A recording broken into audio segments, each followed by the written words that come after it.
berkenan hadir meluangkan waktunya bisa sama-sama mengikuti daripada acara yang kita selenggarakan pada pagi ini.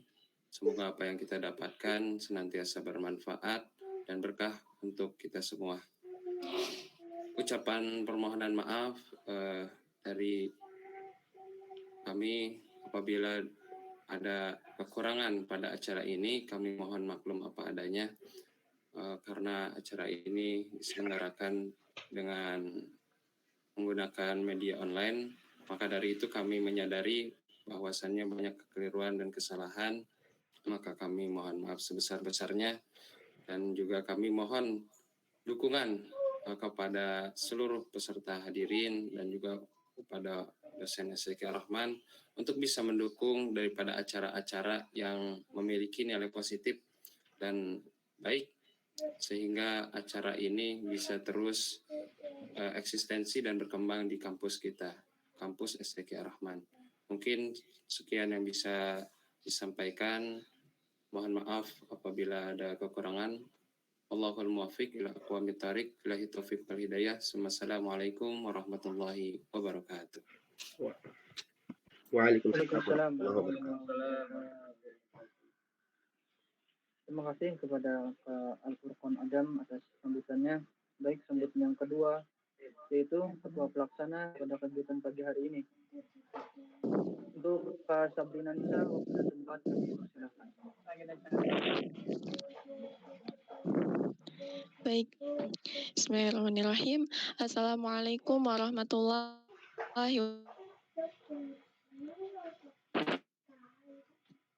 Waalaikumsalam warahmatullahi wabarakatuh. Alhamdulillahirabbil alamin. Nahmadu wa nasta'inu wa nastaghfiruh wa na'udzu billahi min shururi anfusina wa min sayyiati a'malina may yahdihillahu fala mudhillalah wa man yudhlil fala hadiyalah. Asyhadu an la ilaha illallah wa asyhadu anna Muhammadan abduhu wa rasuluh la nabiyya wa la rasula ba'da amma ba'du. Puji syukur kehadirat Allah Subhanahu wa Ta'ala yang telah memberikan kita nikmat yang banyak, dari mulai nikmat sehat hingga nikmat waktu luang, hingga pada kesempatan hari ini kita bisa menghadiri acara Scholarship Talk dengan sehat walafiat. Salawat dan salam senantiasa kita junjungkan kepada Nabi kita yang agung, Nabi Muhammad SAW. Baik, yang terhormat Al-Ustadz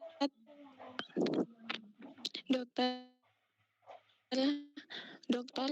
Haris Rinaldi sebagai Ketua STIQ Ar-Rahman, yang terhormat Al-Ustadz Dede Permana LCMSI sebagai Waket 3 Bidang Kemahasiswaan STIQ Ar-Rahman, yang saya hormati seluruh teman-teman BEM STIQ Ar-Rahman, dan yang saya banggakan teman-teman mahasiswa STIQ Ar-Rahman.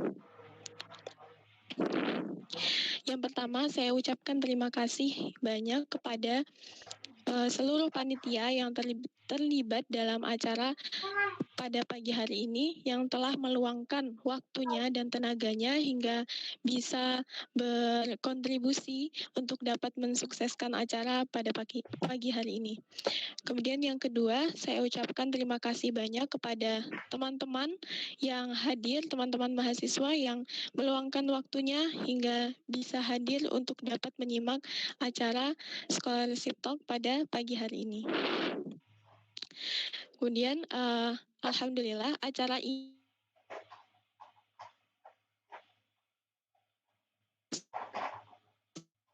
teman-teman memiliki keinginan atau memiliki semangat lebih untuk bisa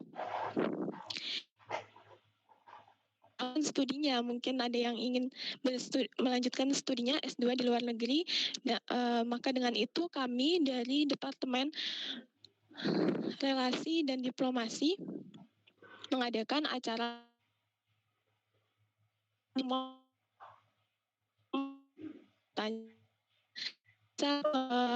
bisa dapat golden ticket gitu ya, ibarat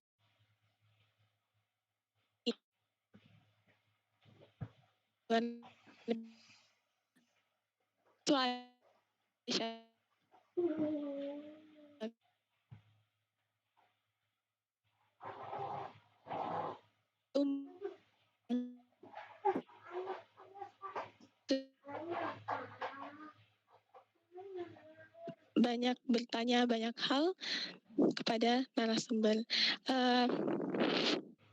Harapannya dengan adanya acara ini, teman-teman nanti bisa mempersiapkan, bagi yang memiliki keinginan untuk bisa S2 di luar negeri, bisa mempersiapkan dari jauh-jauh hari nih, mungkin terkait nilai IPK dan lain sebagainya, teman-teman bisa mempersiapkannya.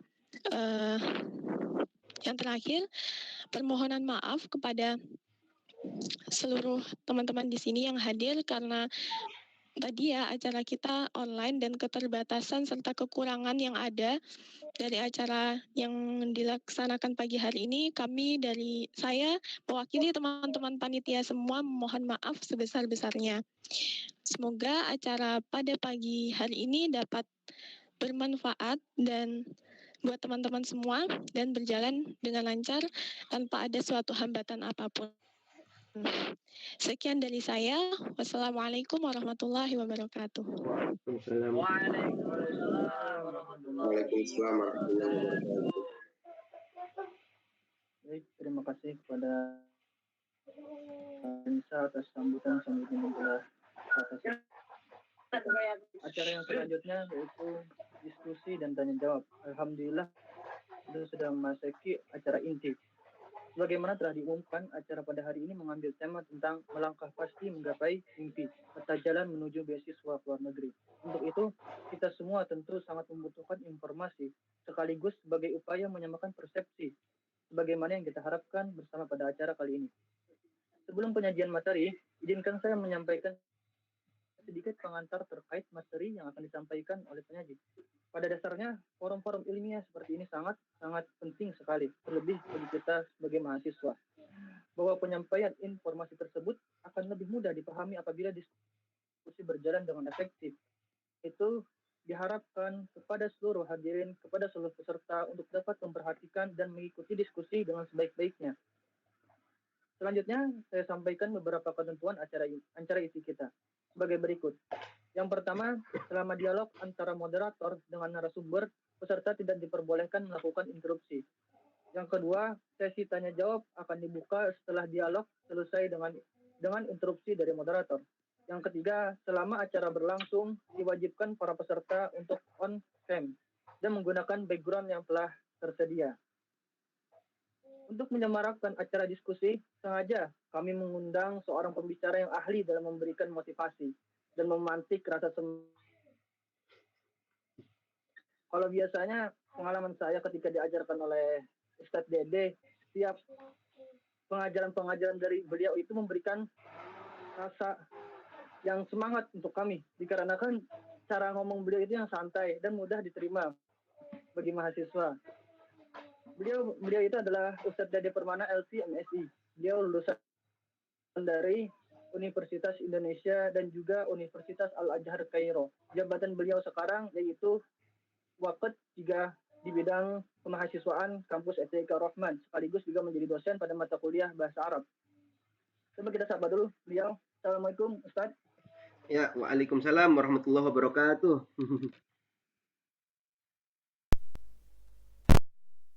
Baik, Ustaz. Ya, alhamdulillah.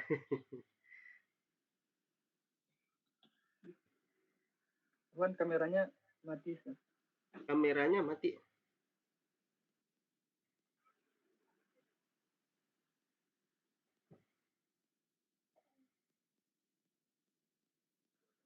Udah Ustaz, sinyalnya mungkin tadi. Oke. Alhamdulillah baru malam tadi.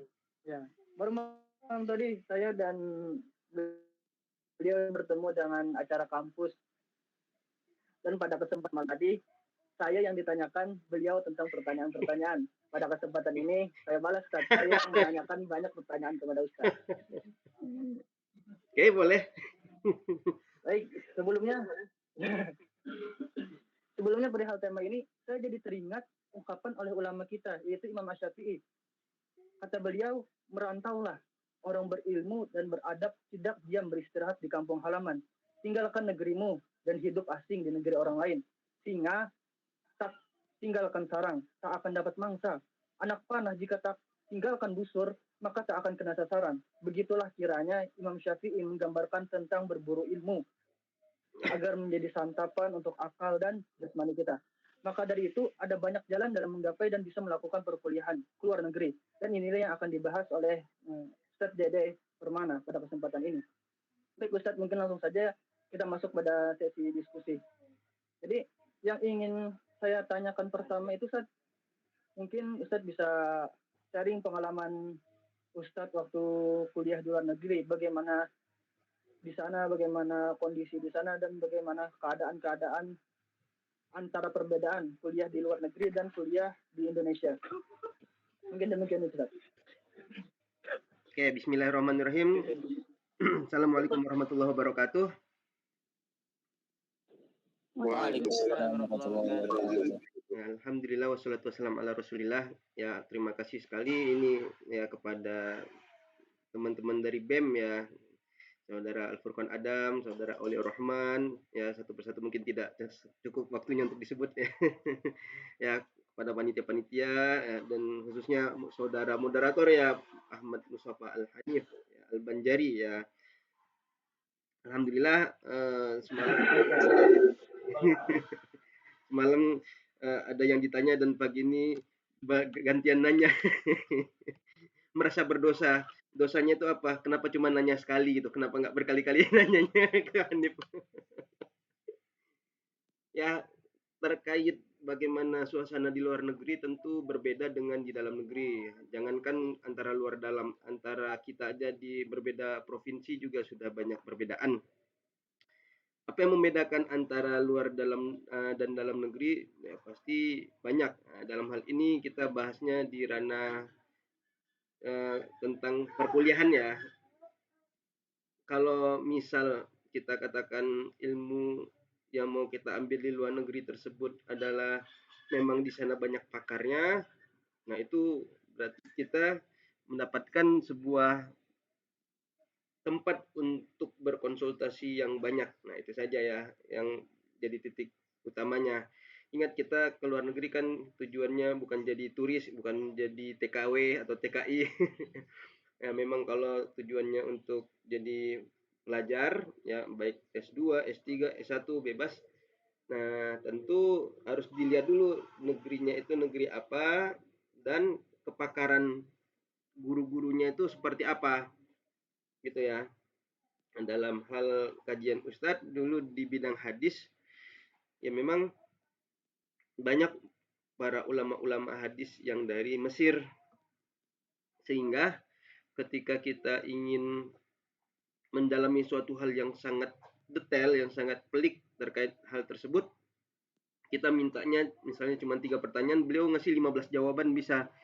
Nah, ini terkait wawasan ya, wawasan yang beliau miliki itu sangat luar biasa sehingga kita nggak cuma dapat apa yang kita tanyakan, tapi kita juga mendapatkan lebih daripada sekedar apa yang kita tanyakan. Ya, bisa ke arah yang sifatnya akhlaknya juga, padahal yang kita tanya ilmu, tapi dari misalnya cara kita bertanya salah. Nah, sebenarnya ketika kamu ingin bertanya, cobalah terlebih dahulu untuk bagaimana cara ngomong yang membuat orang itu menjadi tenang ketika kamu ingin bertanya. Iya, kamu punya rasa penasaran, tapi jangan sampai tangan kamu itu terlalu kamu tinggikan dan seakan-akan kamu ngotot untuk bertanya. Nah, arahan-arahan seperti itu juga disampaikan terlebih dahulu sebelum masuk pada inti pertanyaan. Nah, seperti itu. Ya kan? Jadi cara mengangkat tangan yang sopan juga ada, jangan sampai digoyang-goyangkan kayak gini seakan-akan pengen betul-betul diperhatikan, padahal kan ya dosen ataupun guru juga mengerti kalau ada yang mengangkat tangan meskipun itu tidak terlalu tinggi seperti itu. Nah, itu juga bisa menjadi suatu hal yang meskipun kecil, meskipun remeh, tapi juga punya nilai yang tinggi gitu ya.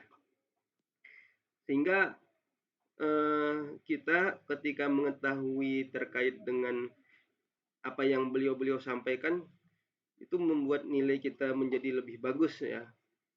Dan enaknya ketika kita sudah berinteraksi langsung dengan beliau, ya kita tidak hanya sekedar cukup sampai di situ saja, kita bisa ikutin akun sosial medianya. Sekarang Syekh Al-Azhar itu juga aktif di IG, di YouTube. Ya, Ustadz banyak mendengar ceramah-ceramah dari para masyayikh Al-Azhar ya menjelang tidur katakan. Justru ketika Ustadz menjelang tidur itu nyalain YouTube, ya Ustadz udah download YouTube yang terkait dengan ceramah-ceramah Syekh Al-Azhar. Ustadz jadi cepet tidur. Ya sambil dengerin. Habis itu ya udah saatnya udah kelihatan capek tidur gitu. Daripada sebelum tidur itu ya cari-cari entah itu lagu ataupun cari-cari yang namanya hiburan-hiburan tertentu di YouTube. Akhirnya bukannya malah tidur tapi malah semakin nyari yang lain sehingga tidurnya terlambat dan terganggu juga buat tahfiznya. Nah, itu ya. Nah, terus di samping kita bisa follow up langsung ke sosial media beliau, kita juga bisa lihat bagaimana karya-karya tulis beliau itu luar biasa ya, sangat dalam. Nah, itu terkait keilmuan ya. Terus kalau misalnya penyesuaian diri, ya tentu berbeda secara iklim. Suhu di sana juga berbeda dengan suhu di Indonesia. Di awal-awal memang ada yang namanya penyesuaian, kadang pipi ada kasar, kadang bibir ada yang pecah-pecah, itu memang hal yang biasa. Pas lagi musim dingin juga di titik tertentu ada salju ya, yang daerah pegunungan kita bisa main salju. Enaknya main salju itu mirip kalau kita main pasir, tapi pasirnya itu enak disentuh di muka gitu. Kita perang salju nih. Ustadz pernah waktu musim dingin ke Gunung Sinai ya, surat At-Tini wa Zaitun wa Turi Sinin ya, itu Gunung Sinai. Waktu itu kita tiga gitu kan, ya udah bentuk salju terus kita lempar ke kepala teman kita dan seneng gitu kayak dilempar pasir, tapi kalau pasir kan kena mulut nggak bisa dimasukin ke mulut ya. Nah ini kena mulut tapi bisa ditelan gitu. Suci kan, warna putihnya juga bersih gitu saljunya. Ya seneng aja gitu. Nah kata temen di situ ada orang yang kuliah di Madinah waktu itu lagi main ke Mesir, orang Indonesia juga, dia pernah ke Turki sebelumnya. Salju yang saya lihat di Turki itu sama seperti salju yang ada di sini ini gitu. Ya jadi ya mirip-mirip yang di Eropa gitu lah. Sehingga memang ada suasana yang berbeda, ada hal-hal yang bisa didapati termasuk juga dari bagaimana berinteraksi dengan warga setempat. Ya Ustadz sempat ngobrol-ngobrol aja ya, mereka kan punya peribahasa sendiri gitu. Jadi waktu Ustadz lagi jajan di warung, saya tanya sama tukang warungnya gitu, Pak, misalnya kamu dibuat marah sama orang, kamu bakal mukul dia nggak, atau kamu bakal balas nyakitin dia nggak, kayak gitu. Tukang warungnya mikir dulu apa ya gitu. Akhirnya ada yang mau beli pakai mobil datang, jadi dia nanya gitu, warung-warung pinggir jalan, Pak nih ada yang mau nanya nih. Ya, Ustadz ulangi pertanyaannya kan. Jadi beliau ya jawab secara langsung, kalau ada orang yang menyakitimu katanya, kun kan nakal ya, yurma bil hajar fa'a'to ahsanat thimar gitu. Jadilah kamu seperti pohon kurma, kalau dilempar dengan batu maka dia akan berikan buah yang terbaik dari pohon tersebut. Nah, gitu. Nah, jadi ya ada nilai-nilai tersendiri yang ada dalam masyarakat tersebut yang bisa kita serap, ya kan? Bagaimana orang-orang di sana berlomba-lomba dalam bersedekah, sampai waktu datang musim Lebaran kan ada yang namanya zakat fitrah ya. Itu kita orang-orang asing ya, termasuk pelajar itu kan masih dalam kategori apa namanya tuh yang sohibul mustahik gitu, mustahik ya, ashabul mustahik, asnaf atamaniyah, 8 golongan yang bisa diberikan zakat, tapi nggak wajib mendapatkan zakat ya, bisa ya, salah satunya Ibnu Sabil, orang yang berada di dalam perjalanan, apalagi itu fisabilillah ya. Nah, Ustadz udah jadi amil zakat ya waktu itu yang di bawah KBRI langsung, sehingga Ustadz udah dapat jatah lah dari KBRI kan, Ustadz nggak nyari-nyari lagi sekeliling-keliling.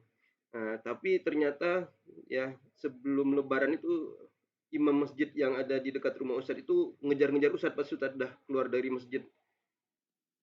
Ya akhi katanya, wahai kamu saudaraku, kamu kan pelajar, iya. Kamu nanti ambil ya zakat fitrah ini untuk kamu dan teman-temanmu gitu. Apa itu Pak? Saya udah dapat Pak bagiannya. Enggak, kamu kan pelajar. Iya, berarti kamu udah bisa saya kasih terkait kamu udah dapat dari mana bukan urusan saya. Jadi kamu ambil beras 1 karung ya, 25 liter kalau nggak salah itu. Ya di sana ada banyak beras ya kan, karena di situ orang-orang juga makan beras yang mirip-mirip dengan kita, nggak terlalu panjang tapi ya persis lah. Jadi kita kayak diteror ingin dikasih pemberian-pemberian dari mereka gitu. Ya itulah ya, ada lagi teman Ustadz dapat beasiswa dari dosen beliau. Dosen beliau kebetulan punya usaha ya, kebunnya juga luas gitu kan. Di tiap awal bulannya itu beliau ngumpulin ya katakanlah ada ratusan warga asing ya, pelajar dari negara luar. Nah itu dikasihlah satu orangnya katakan dengan 200.000, 300.000, tapi kan udah seneng banget kan. Tapi yang jadi aneh tau nggak, mobil beliau itu adalah mobil-mobil tahun 80-an. Ya di Mesir tuh banyak banget mobil-mobil seperti itu, buangan dari Eropa ya, plat Uni Eropanya masih kelihatan, tapi ditumpuk sama plat Mesir kayak gitu. Artinya apa? Mobilnya itu udah jadul banget ya, nggak tahu entah mogok di jalan atau enggak kan kita nggak paham ya ganti mesin atau apa mungkin bisa, tapi yang namanya jadul kan tetap jadul suasananya kan. Tapi dia ngasih sedekah itu luar biasa ya, ratusan mahasiswa dari negara asing, bukan negara dia ya, dengan total ya walaupun nggak banyak tapi udah bisa menolong kan. Nah, jadi teman Ustadz itu nanya, wahai Syekh, kenapa kamu menginfakkan seperti ini tiap bulannya kepada kami, padahal mobil kamu itu mobil yang seperti itu gitu. Kenapa kamu nggak membeli mobil yang lebih layak untuk tahun-tahun seperti ini ya? Mungkin gitu ya, nggak enak nanya lebih daripada itu ya. Tahu nggak jawaban syekhnya itu? Wahai anakku katanya, tugas kamu di sini adalah untuk belajar. Ya, kamu tidak usah mikirin aku, belajar yang rajin, ya beli buku dengan apa yang bisa kamu beli dariku. Setelah itu kamu pulang ke negaramu, bangun negaramu. Luar biasa ini. Itulah ya suasana-suasana yang mungkin di sana itu kental gitu. Di sini ada bisa jadi, cuman nggak terlalu kental. Ya, nah di situ memang luar biasa ya. Kalau untuk masalah memberi itu bulan Ramadan itu betul-betul puncaknya itu. Kita nggak usah mikir masalah buka puasa ya kan, karena kalau mau buka puasa itu gampang sekali. Ada sekitar 10 masjid di radius rumah kita. Ya, kalau ke kanan rutenya kita udah tahu oh makannya ayam, ke kiri makannya ikan, kita lurus makannya daging. Jadi ya udah mau buka puasa di mana ya tergantung mau makan apa ya gitu aja.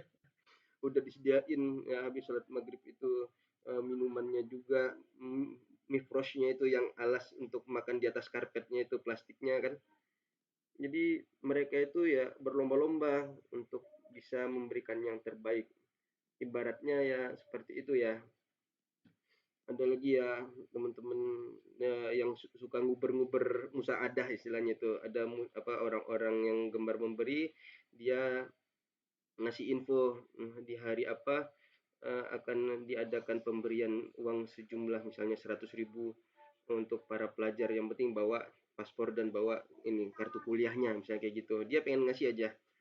Itu sampai ada yang nguber informasi seperti itu dan disebarkan dulu kita lewat Yahoo Messenger ya. Zaman-zaman Ustadz dulu 2009 sampai 2013 itu belum ada interaksi yang ini tentang WhatsApp. WhatsApp itu baru akhir-akhirnya aja entah 2012-an. Jadi ya waktu itu kita betul-betul bisa mengambil setruman yang memang tidak bisa kita dapatkan di sini. Dan yaitu ya yang paling penting lagi, kita bisa mendapatkan bagaimana kekurangan negara kita ketika kita sudah melihat dari luar. Kalau kita ngelihatnya dari dalam di negara kita ya kita gini-gini aja taunya kan. Nah, tapi kalau kita udah keluar kita bisa tahu oh negara kita punya kelebihan juga daripada negara lain. ya kan. Kita pasti punya kelebihan, ya kan. Ya, hujan misalnya, itu kan kelebihan di negara kita, yang mana di sana hujan itu katakan itu setahun bisa dihitung jari ya. Itu pun juga bukan hujan, kadang-kadang yang hujan tuh cuma 2 kali 3 kali, yang lain tuh gerimis-gerimis. Dan hujan pun ya Allah itu iseng gitu. Iseng itu apa? 5 menit, 10 menit itu. Ya apa ya? Kalau kita kan hujan tuh kadang berjam-jam gitu kan, kadang awet itu seharian. Ya, qadarullah ya, itulah kekuasaan Allah ya. Tapi dari situ mereka banyak menyimpan minyak bumi dan lain-lain. Mungkin kita dulu, Saudara Mustafa Al-Hanif ya. Baik, Ustaz. Masya Allah. Artinya memang benar ya, Ustaz. Jika kita memang mau keluar dari zona nyaman kita, mau keluar dari kampung halaman kita, itu kita bisa mendapatkan warna-warna yang tidak kita dapatkan di tempat kita sendiri. Seperti tadi misalkan ada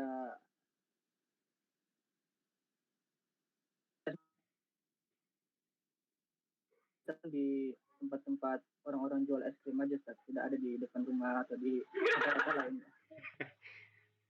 Yang jualan makanan-makanan itu ada punya makanan khas mereka.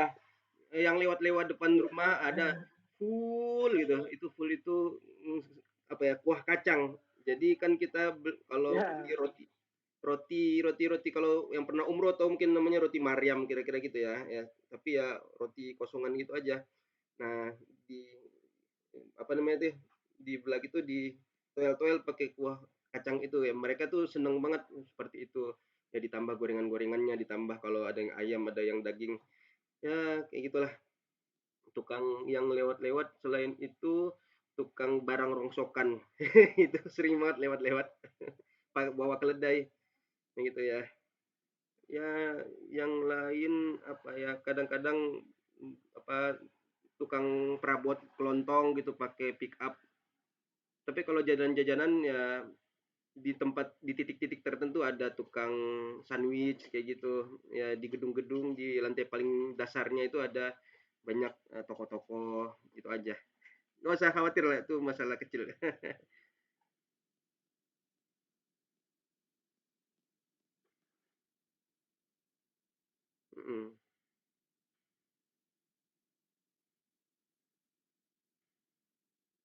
Suara Ustaz jelas kan?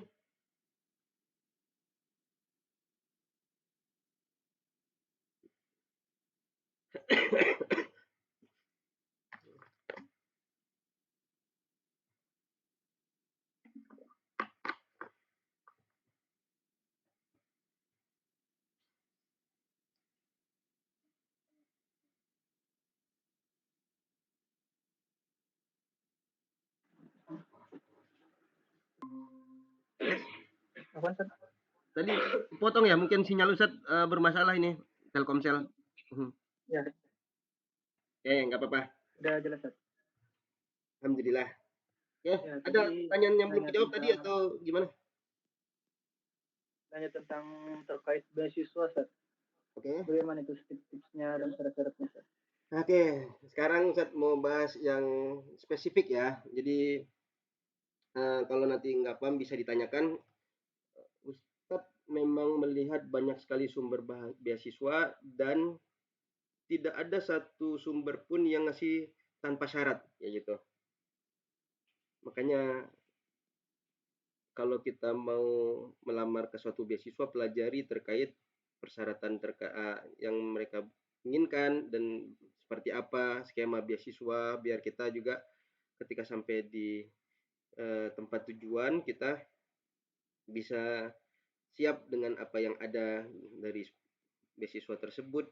Dan kadang ada beasiswa yang full, ada yang cuman biaya kuliah aja, biaya sehari-hari enggak, living cost-nya.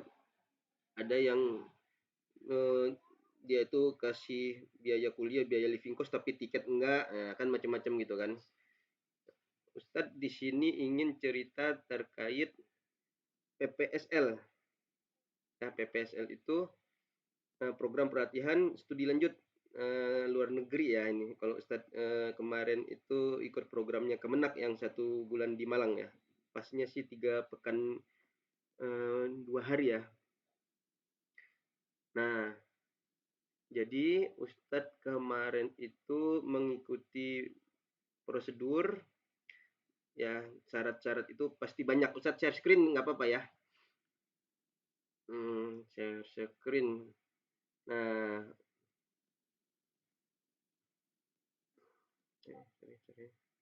jadi syarat-syaratnya itu bisa kita berikan. Nah, yang Ustadz mau sampaikan di awal, kalau kita mau ke tempat yang berbahasa Inggris, artinya itu English speaking country, jadi ya harus ke tempat yang bisa kita pahami bahasa tersebut. Kita harus punya bahasa yang dipakai untuk berbicara di situ.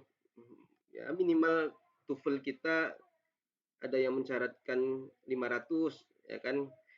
Ada yang mensyaratkan 550, ada yang mensyaratkan 600, tergantung pemberi beasiswa dan tergantung juga kebutuhan di kampus tersebut seperti apa. Kayak gitu. Terus ada lagi terkait dengan bahasa Arab. Ya, Ustadz, alhamdulillah kemarin di persyaratan itu Ustadz dapat skor bahasa Arab. Ustadz kan harus ngumpulin persyaratan bahasa Arab Ustadz. Ya, jadi ketika Ustadz ngumpulin itu, Ustadz alhamdulillah lulus karena ini ikut program PPSL itu yang di Malang, karena bahasa Arab Ustadz di atas 500 ya. 500 berapa gitu, 567 kalau nggak salah. Nah, itu sebelum Ustadz ikut program, dan setelah Ustadz ikut program, alhamdulillah ini Ustadz punya sertifikat bahasa Arab yang baru dari UIN Maulana Malik Ibrahim di Malang. Itu program pengembangan bahasanya di skor 627. Ya, 627 itu standar skor TOEFL atau TOEFL, tertingginya 677.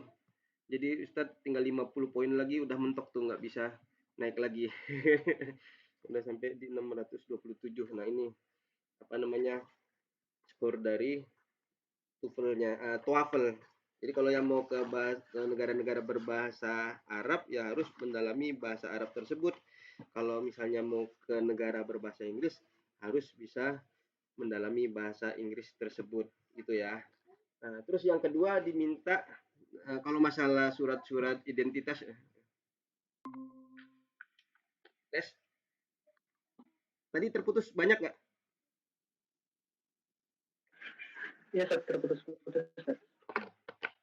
Ya, tes ya. Jadi kalau misalnya mau ke negara berbahasa Arab harus perdalam skor TOEFL berbahasa Arab ya.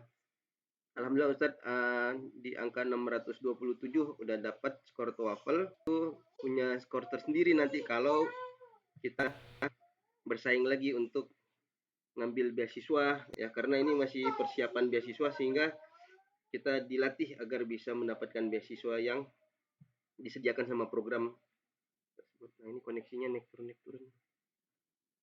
Internet mah bagus, Pak. Tes. Oke, ya. Jadi gitu, bahasa Arab ya bahasa Arab, bahasa Inggris ya bahasa Inggris. Itu yang pertama. Yang kedua, ada namanya Khitabud Dawafi'.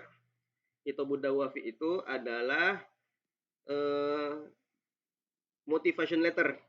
Motivation letter bagaimana prospek kamu ketika kamu sudah lulus dari pendidikan ini.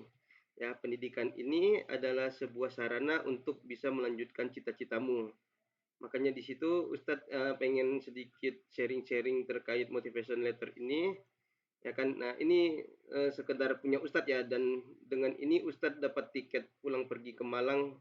Alhamdulillah kemarin itu untuk persyaratan program Kementerian Agama. Ya mungkin Ustadz nggak terlalu detail ya, biar mempersingkat waktu. Nah, intinya dalam Khitabud Dawafi ini Ustadz udah mempelajari kampus yang Ustadz ingin tuju gitu ya. Di sini Ustadz sebutkan Jamiati Ulumul Islamiyah wal Alamiyah bil Urdun. Ada namanya WISE ya, World Islamic Studies Education gitu ya. Universitas ilmu-ilmu Islam dan internasional gitu di Jordania. Nah, di situ Ustadz sebutkan karena adanya pendalaman materi yang dipilih dalam program tersebut. Nah, Ustadz langsung kasih nomor 1 ini footnote. Dan footnote itu adalah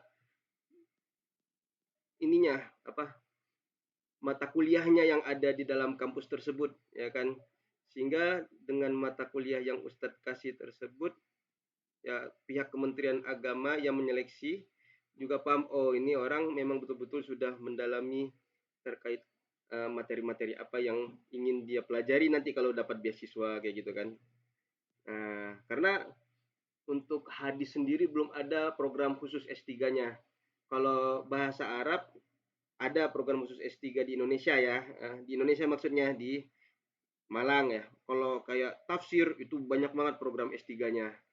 Ya kan? Tapi kalau hadis S2 ada di UIN Bandung dan di beberapa tempat.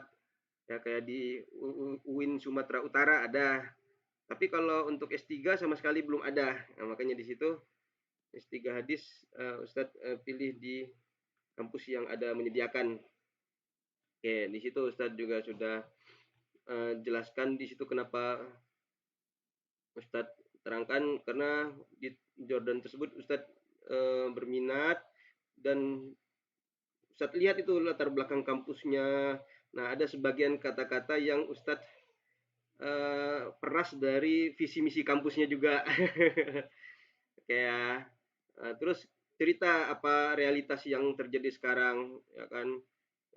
Bahwasanya manusia itu butuh orang yang menjelaskan mereka tentang hadis-hadis, ya kan, hadis-hadis secara diroyah dan riwayah ya gitu. Terus apalagi ya orang-orang yang belajar butuh yang menjelaskan mereka terkait hadis dari segala aspek. Nah kayak gitu, dari takhrijnya, dirasa tahliliyahnya, terus juga nakatnya. Nakat itu kritisnya ya, jarh wa ta'dil dan lain-lain.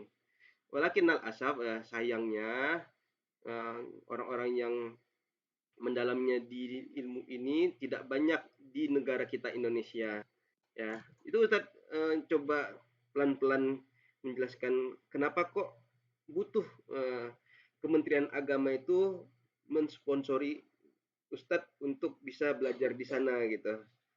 Ya, istilahnya semacam kita bisa memberikan wacana yang membuat mereka tuh bisa mengerti bahwasanya kamu tuh memang dibutuhkan nanti di masa yang akan datang untuk kita sponsori kayak gitu, kita danai sehingga ketika pulang ya, kamu bisa menjalankan seperti yang kamu sampaikan ini ya, kayak gitu ya. Nah, otomatis nanti ketika diwawancara kelihatanlah mana yang tulisannya cuman sekedar tidak sepenuh hati atau yang sepenuh hati kayak gitu. Terus di sini saya ceritakan lagi kan dalam masa-masa corona kayak gini, ini corona nih kan banyak kematian bagi orang-orang yang mendalami bidang-bidang keilmuan ya. Nah, termasuk juga dalam keilmuan hadis gitu kan. Nah, saya sebutin itu karena baru-baru meninggalnya Haji Ahmad Lutfi Fatullah rahimahullah. Ya, baru nggak berapa lama dari meninggalnya Haji Lutfi, Ustadz Lutfi itu ya dosen terbaik di PT IKI ya. Untuk bidang hadis, S3 hadisnya. Nah, itu salah satunya. Ya pasti ada banyak juga dosen-dosen lain yang meninggal gara-gara corona waktu itu. Nah, makanya perlu ada orang yang bisa menggantikan posisi beliau-beliau itu agar perjuangannya terus berkelanjutan di dalam kehidupan ini.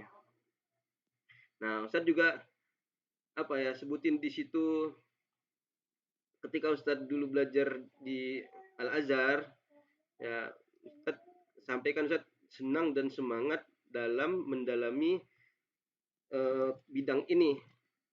Nah, dan saya tidak merasa kenyang, ya, tidak merasa puas untuk membahas rahasia-rahasia yang ada di dalam pelajaran tersebut, gitu. sampai saya mengikuti berbagai pelajaran-pelajaran dan halaqah-halaqah keilmuan ya, ceramah-ceramah di dalam bidang hadis secara takhrij, tahlil dan nakat tadi ya, di luar dunia atau di luar kampus ya dengan para masyayikh. Oke. Nah, yang saya takjubkan dari para masyayikh tersebut tentu yang tidak ada di Indonesia ya. Mereka ya para masyayikh tersebut kalau disebutkan untuk mereka suatu nama yang belum jelas ya kan, ada suatu hadis riwayatnya itu dari fulan gitu aja, atau riwayatnya cuma dari Umar. Nah, Umar itu Umar yang mana? Cuman sekedar nama tanpa nama ayahnya, tanpa nama asalnya dari mana, ya kan? Dari orang-orang yang dilihat dari silsilah atau dari rantai sanadnya itu. Nah, alimah syekh ya, syekh tersebut langsung tahu nama periwayatnya. Luar biasa, Ustaz, geleng-geleng. Padahal bukunya itu kita bisa buka acak, Syekh Sya'bi. Sya'bi ini Sya'bi yang mana? Jadi Syekhnya tahu Sya'binya itu binnya bin siapa, kakeknya siapa, dia itu dikenal dengan seperti apa, keadaannya seperti apa, bahkan sampai hal-hal yang berkaitan dengan beliau pun tahu. Nah itu ya, saking banyaknya waktu yang beliau manfaatkan untuk belajar ilmu hadis ya para masyayikh kibar yang di sana ya. Ya di sini insya Allah ada, cuman belum sebanyak yang ada di sana gitu. Kepekaan terhadap nama-nama periwayat itu ya membuat Ustadz sendiri takjub dengan para masyayikh tersebut. Nah, maka di situ Ustadz ceritakan sampai saya berkeinginan ya, berimpian untuk bisa menjadi orang-orang yang mengikuti qudwah atau langkah terbaik tersebut. Dan di samping itu, ketika saya bisa seperti itu, saya ingin melatih anak-anak mahasiswa saya yang akan mendalami ilmu hadis ini untuk juga mengikuti sifat-sifat tersebut. Oke ya. Pokoknya disebutkan di situ ya, saya merasa bertanggung jawab ya. Saya memiliki rasa yang bertanggung jawab besar untuk mengikuti kegiatan-kegiatan bersama ulama hadis untuk bisa mendalami keilmuan ini, khususnya setelah saya menjadi dosen di STQ Ar-Rahman Bogor gitu. Saya sudah banyak mendalami tentang ilmu-ilmu hadis ya, dan saya simpulkan bahwa mendalami ini secara intens ini sangat penting dan harus dikembangkan lagi di Indonesia gitu. Karena yang ngasih beasiswa kan pemerintah Indonesia. Kalau yang ngasih beasiswa pemerintah lain, mungkin kalian juga bisa menyebutkan situ untuk memperkuat hubungan erat antara Indonesia dengan pemerintah sana, misalnya kayak gitu ya. Pokoknya gitulah, mustaqdiman asalibut teknologia al-hadisa itu bisa sambil memanfaatkan sarana-sarana teknologi yang ada saat ini gitu kan. Udah satu halaman ini aja Ustaz bikinnya gitu. Ya memang mereka mintanya nggak banyak-banyak, kalau kebanyakan ya pusing nanti dikira kita ngarang kan. Makanya kita harus memeras kata-kata yang bermanfaat aja gitu ya. Nah, ini harapan terakhir untuk masyarakat Indonesia secara umum. Saya ingin masyarakat Indonesia memiliki kelompok yang bisa mendalami hal ini dengan baik, sehingga kita bisa bersaing antara negara-negara lain dalam hal ini ya, dalam ilmu hadis gitu, dan bisa menjadikan kebanggaan dan suatu kehormatan bagi negara kita sendiri gitu kan. Kita bisa memperkenalkan untuk dunia bahwa negara kita ini loh punya banyak orang-orang yang memiliki karya-karya ilmiah dalam bidang hadis ya. Dan hasil usaha mereka itu juga sudah tersebar di seluruh dunia ini ya, sehingga mereka bisa saling melengkapi dengan hasil karya ulama-ulama yang ada di negara-negara lain. Kayak gitu. Jadi seperti inilah yang Ustadz kemarin kirim, dan ya Ustadz lulus alhamdulillah kan untuk program PPSL tersebut. Nah, di sini mereka meminta motivation letter, dan ya banyak sekali yang menceritakan terkait motivation letter mereka masing-masing di YouTube LPDP misalnya, bukan LPDP-nya tapi akun yang lulus LPDP misalnya, motivation letternya gimana ya, dia cerita-cerita. Ya Ustadz juga sebelumnya ya banyak browsing-browsing juga, banyak lihat-lihat YouTube orang yang cerita terkait motivation letter. Jadi trik-triknya seperti apa, udah bisa memahami, dapat opini-opininya ya cara bikinnya. Ya. Oke, ini terkait motivation letter. Yang kedua itu terkait dengan proposal riset. Nah, ini yang paling penting kedua. Kalau kita belum ada proposal riset, orang juga mikir-mikir, ini niat nggak buat kuliah kayak gitu ya. Ya kalau S2, S3 itu untuk beasiswa pasti harus ada proposal risetnya. Nah, Ustadz nggak jelasin detail, tapi Ustadz cuman mungkin latar belakang kenapa Ustadz milih judul ini ya. Jadi ini proposal riset ya udah berbahasa Arab kan, karena kita mau ngambilnya di Arab sana. Takhrij kitab Jawahir Ahadis ya Nabawi Ahli Buya. Buya itu kiai ya kalau di Jawa. Kalau Buya itu di Padang Sumatera Barat itu panggilannya Buya kayak Buya Hamka gitu. Nah, namanya Buya Mawardi Muhammad At-Tawalibi. At-Tawalibi ini dari pesantren Tawalib Sumatera Barat ya, Padang Panjang dan juga di sekitar Bukit Tinggi ya. Itu saya jelaskan di Rosa Tahliliyah li ghairi ma akhrajal Imam Bukhari wa Imam Muslim itu.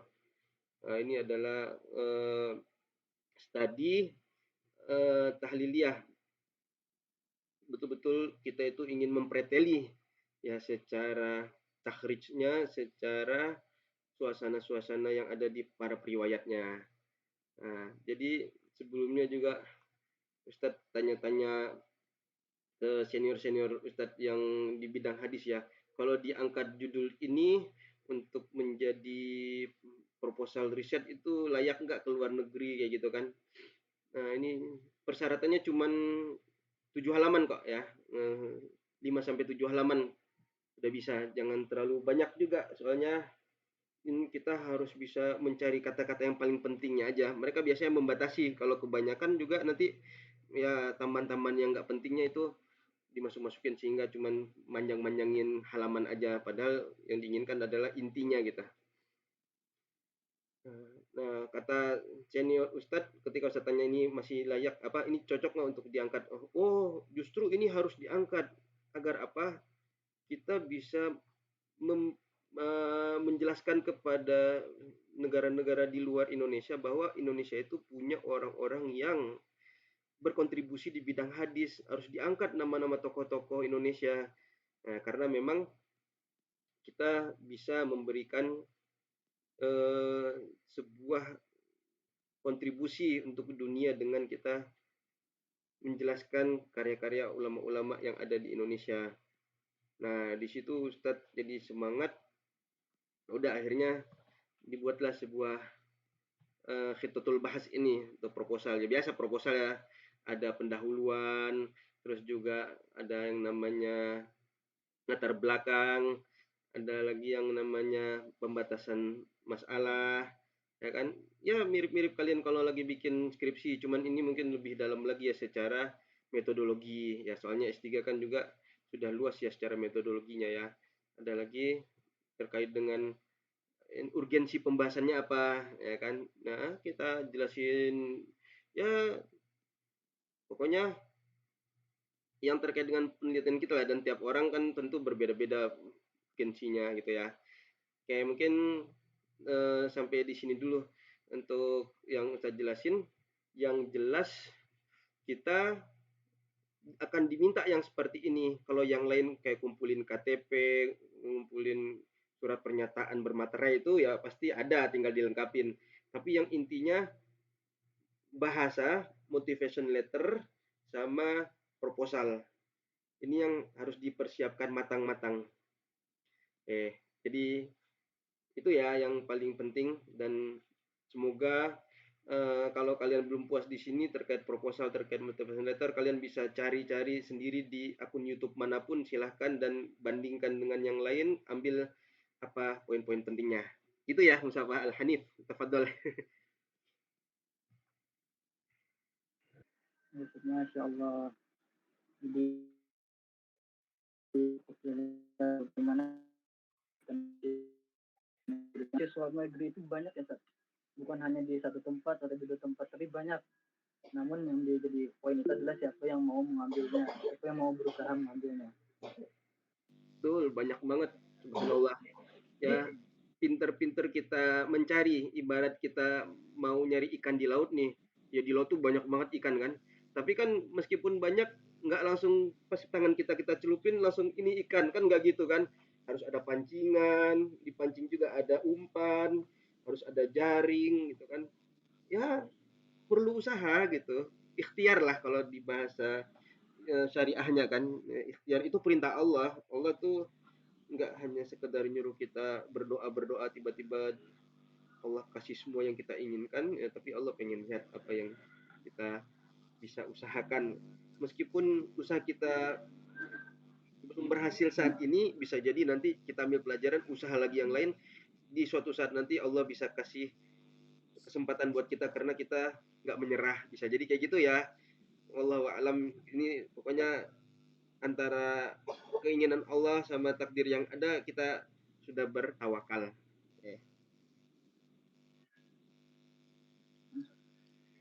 Baik, Ustaz. Jadi mungkin sebelum lanjut ke pertanyaan selanjutnya, Ustaz, Anda juga mau sharing di sini, Ya. Ustaz, terkait tentang kuliah di luar negeri dan khususnya bagaimana beasiswanya. Jadi waktu SMA atau waktu aliyah, di antara kita semua siswa-siswa, siapa sih yang nggak mau gitu? Yang nggak mau melanjutkan kuliahnya di luar negeri, yang nggak mau melanjutkan universitasnya di luar negeri, bukan di Indonesia gitu, untuk mencari ilmu-ilmu di lain. Nah, jadi saya sendiri pun mau, tapi terkendala informasi yang kurang. Nah, maka dari itu saya mungkin bukan iklan di sini, saya di sini juga alhamdulillah sebagai founder dari Mandunia. Mandunia itu adalah forum untuk kawan-kawan madrasah aliyah yang ingin mencari informasi-informasi tentang kuliah di luar negeri. Mungkin dorongan saya untuk jadi membuat forum seperti itu adalah, gak apa-apa saya kemarin telat, yang penting adik-adik saya yang di bawah itu bisa mendapatkan informasi yang jelas. Nah, jadi mungkin itu, Zat. Jadi di situ pun kami juga membangun bagaimana bukan hanya menjadi informasi, tapi kami mencoba berusaha mencari beasiswa untuk kawan-kawan siswa. Dan alhamdulillah setelah kami mencari, memang banyak sekali beasiswa yang disediakan. Seperti kami menjalin kepada dengan KNPI, Komite Nasional Pemuda Indonesia, terus dengan kawan-kawan APBI, Asosiasi Pemuda Kalimantan Selatan Internasional, seperti itu, Ustaz. Dan yang mereka harapkan memang itu ada syarat-syaratnya. Nah, dan dari itu, Ustaz, apakah di STIQ Ar-Rahman ini ada juga wadah untuk kawan-kawan yang ingin melanjutkan perkuliahannya di S2 itu, Ustaz? Mungkin demikian, Ustaz. Oh, mantap, luar biasa. Ya, ini usulan yang bagus sebenarnya, karena saat ini belum ada wadah spesifik untuk hal tersebut. Kita juga baru ada lulusan tahun ini kan. Jadi boleh nanti diwacanakan, yang ingin menjadi pengurus tersebut silakan diajukan ya. Dan boleh nanti ada kegiatan-kegiatan terkait hal ini, fokus mendalami motivation letter, fokus mendalami proposal penelitian. Oh ya, dan juga ini yang nggak kalah pentingnya itu, nanti ada pertanyaan penelitian apa yang sudah kamu lakukan. Nah, ini yang kita nggak bisa jawab dalam waktu yang singkat. Kalau motivation letter kita fokus beberapa hari kan selesai, kan proposal selesai. Tapi kalau penelitian apa yang sudah kamu lakukan, ini latar belakang kita, di tahun berapa kita bikin penelitian apa, di tahun 2021 penelitian apa, 20 penelitian apa. Nah, itu sebenarnya yang menjadi poin besar gitu ya. Apalagi kalau riset kita itu sudah publish di jurnal yang terakreditasi, jurnal yang terdaftar SINTA. SINTA itu ini ya standar nasional kita ya, ada SINTA 1 paling tinggi, SINTA 2, 3, 4, 5, 6 gitu ya. Nah, kalau SINTA 1 ini udah bisa masuk kepada kategori Scopus. Scopus itu yang internasional. Nah, itu jadi yang dapat beasiswa LPDP itu biasanya mereka yang sudah punya tulisan-tulisan terpublish di jurnal terakreditasi Scopus. Scopus ya berbahasa Inggris. Nah, kalau dia udah punya jurnal-jurnal terakreditasi Scopus, udah tuh penguji-pengujinya udah angkat topi lah pokoknya. Karena memang untuk sampai ke sana itu perjuangannya betul-betul luar biasa ya. Harus betah duduk berhari-hari di perpustakaan, harus banyak nguber-nguber dosen pembimbing itu ya, karena menggandeng reviewer misalnya, nguber-nguber di email, nguber-nguber di WA, nguber-nguber minta ketemuan, ya gimana nih hasil tulisan saya, apa yang perlu diperbaiki, direvisi. Itu memang dengan kemauan sendiri gitu. Dan ketika dia submit, dia juga intens untuk mengecek tulisan saya apakah sudah bisa diterbitkan. Wah, kira-kira gitu ya proses-prosesnya, sehingga ketika oke sudah, itu bisa jadi sebagai catatan di riwayat penelitian kita. Nah, jadi penelitian itu yang sudah kita lakukan apa, ketika seorang ngasih daftar dalam setahun dia bisa 3 penelitian, berarti kalau udah 3 tahun 9 penelitian itu udah kandidat terkuat itu untuk dapat beasiswa, kayak gitu ya. Nah, itu jadi jangan hanya sekedar scrolling medsos aja, tapi usahakan ya orang-orang yang ingin mengincar beasiswa ini harus bisa memperdalam penelitian yang ada, sehingga semakin banyak meneliti semakin tajam nanti metodologi riset yang dimilikinya, kayak gitu ya. Yang seperti itu yang banyak ditunggu-tunggu sama para pemberi beasiswa. Oke.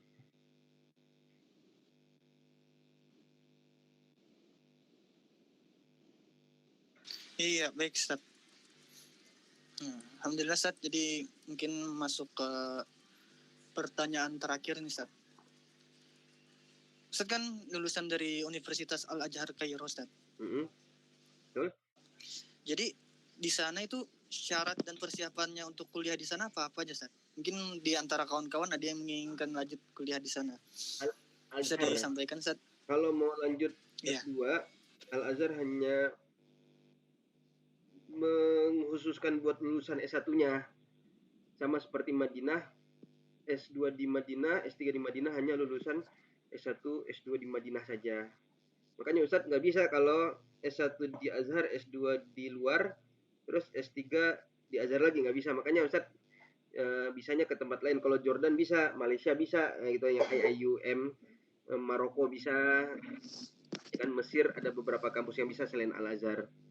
Jadi apakah kampus tersebut memberikan peluang untuk lulusan non kampus tersebut gitu ya, karena memang mereka punya penilaian yang khusus, sehingga nanti ketika sudah tamat dari kampus mereka tidak banyak perdebatan panjang lagi, sehingga dosennya bisa udah lanjut ngajar, memperdalam ilmu mereka, kayak gitu ya. Kalau misalnya mau ke Al-Azhar, ada fakultas Usuluddin, itu tamat S1 Usuluddin ya, bisa lanjut ke ini semester 5 S1.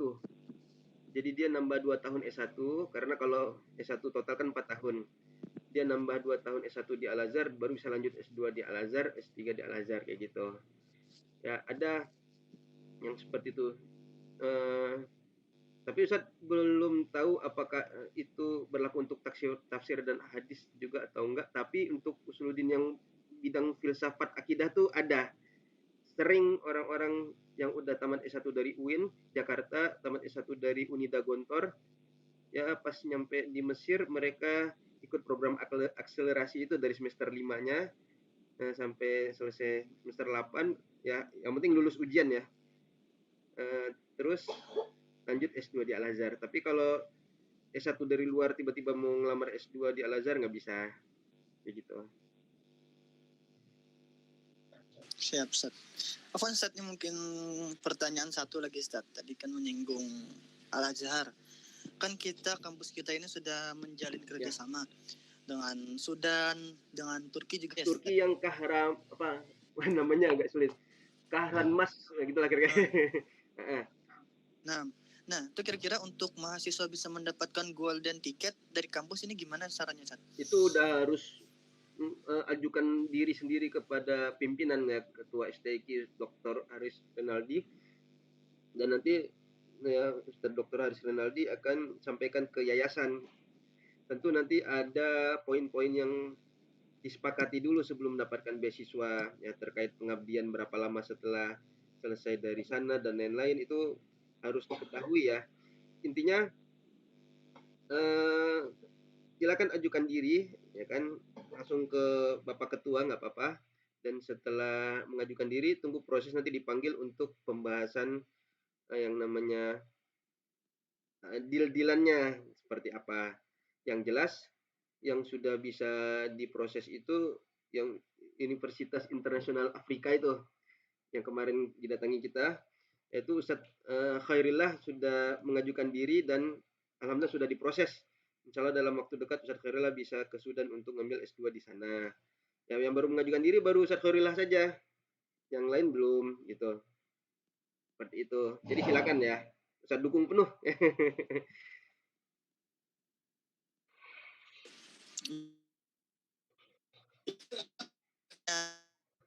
Boleh kuliah di sana ya Ustaz.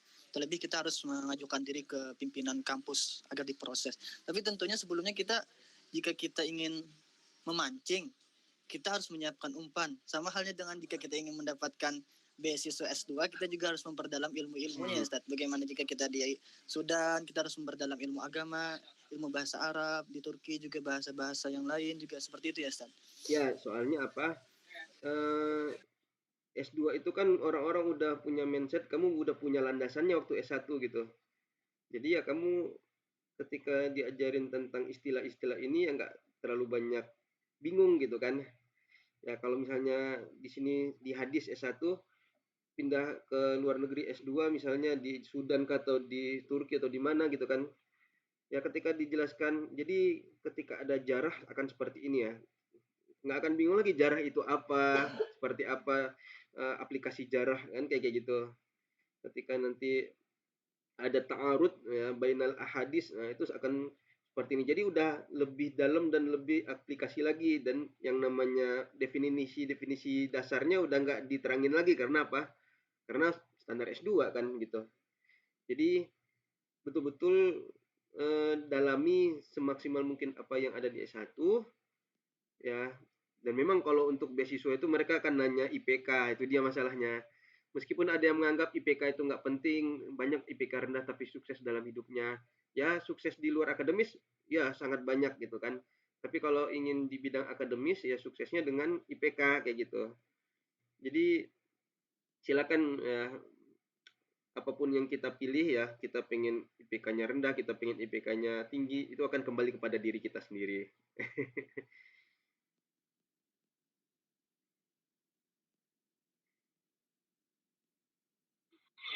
Iya, baik Ustaz. Mungkin itu juga sebagai pertanyaan terakhir dari saya. Acara selanjutnya itu adalah sesi tanya jawab. Kepada kawan-kawan yang ingin bertanya, bisa untuk menyebutkan identitasnya terlebih dahulu. Silakan untuk kawan-kawan yang ingin bertanya, untuk on cam dan juga open mic.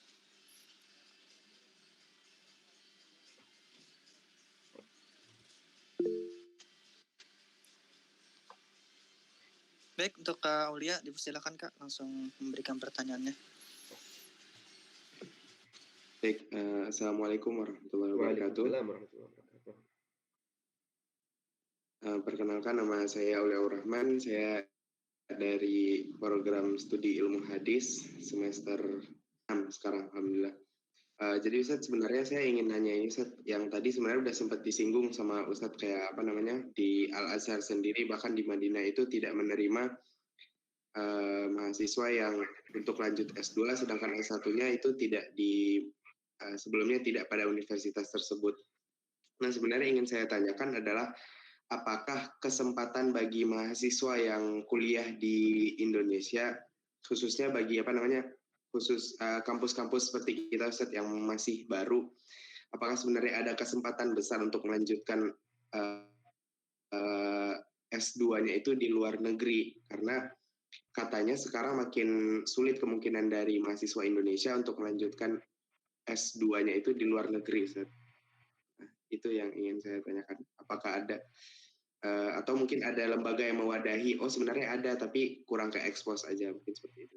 Karena kebanyakan berita yang saya dengar, kalau mau S2 di luar negeri, ya mau nggak mau S1-nya harus di luar negeri juga. Nah, itu yang ingin saya tanyakan. Kecuali memang seperti yang tadi sempat disinggung juga oleh moderator, kecuali dengan kampus-kampus yang memang sudah bekerja sama. Nah, apabila kita goals-nya itu pengen di kampus yang tidak bekerja sama dengan kampus kita, nah itu apakah ada caranya Ustadz? Atau mungkin ada lembaganya? Syukran. Ya, baik, mungkin bisa langsung dijawab pertanyaannya. Oke, terima kasih saudara moderator dan terima kasih saudara Aulia Rahman. Ya, jadi kemungkinan itu ada sekali ya, sangat ada. Dan ya meskipun ada, pasti ada S dan K-nya gitu. Ya, berdasarkan kemahiran yang kita miliki ya, berdasarkan apa yang kita punya di S1, ya kita mau kemana gitu kan. Yang pertama, jadi mereka ketika ingin menerima kita, apakah kita ini bisa mengikuti mereka, itu yang mereka pikirkan gitu.